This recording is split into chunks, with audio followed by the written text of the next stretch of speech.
उन्ना आवना ते वेख के चंद चढ़ वंजना। असा करनी सौ सौ दारी।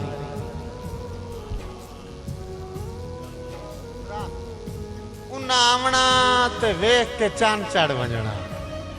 असा करनी सौ सौ दारी। थोड़े ते तवज्जो करी, अगले मिसरे ते तवज्जो करी। उन्ना आवना ते वेख के चंद चढ़ वंजना। असा करनी सौ सौ दारी। कुछ बंदियां नू उक्का रास ना आई साडी मुफ्त दी ताबेदारी।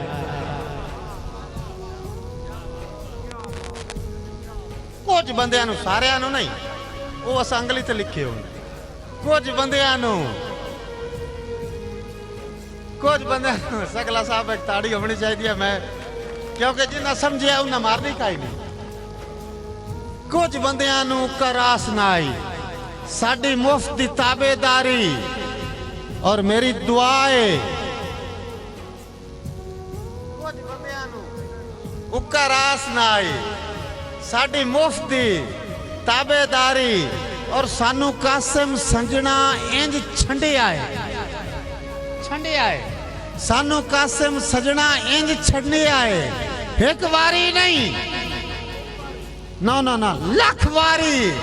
मेरी आखिर ते मिसाल समझी। मैं शायरी च पहली बारी आंदा पिया, आज तक किसी आखी नहीं, आखिरी मिसरा समझी। सानू कासिम सजना इंज छंडिया है। एक वारी नहीं, लख वारी। और जिवें कई मस्कीन दी बोए मंड छोड़े चट्टी ला के कोई पटवारी। गल करके गल ते कैम रवीवे। गल करके पेड़ चू हटड़ा की। गल करके गल करके पेड़ चू हटड़ा की। आ दुख सजन दा चावीए सिर दे के मुड़ थकड़ा की ते सटड़ा की।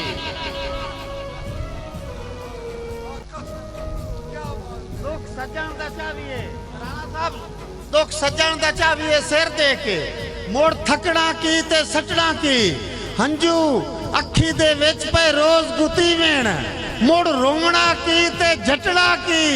जिथे कासिम दिलां दे सौदे होवेण उथों वटड़ा की ते खटड़ा की।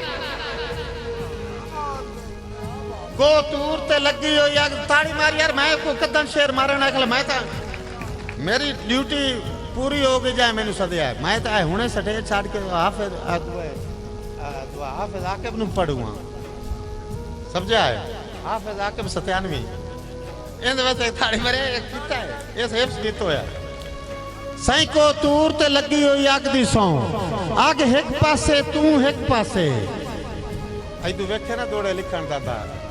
शाह राग च वसदा है सादा साईं। राग एक पासे तू एक पासे। शाह राग च वसदा है सादा साईं। राग एक पासे तू एक पासे। ओ संगतां दे छेड़ दा छेड़ू सोहना। संगतां दे छेड़ दा छेड़ू सोहना। वग एक पासे तू एक पासे। मैं कासिम अलम ते हाथ रखना। जग एक पासे तू एक पासे।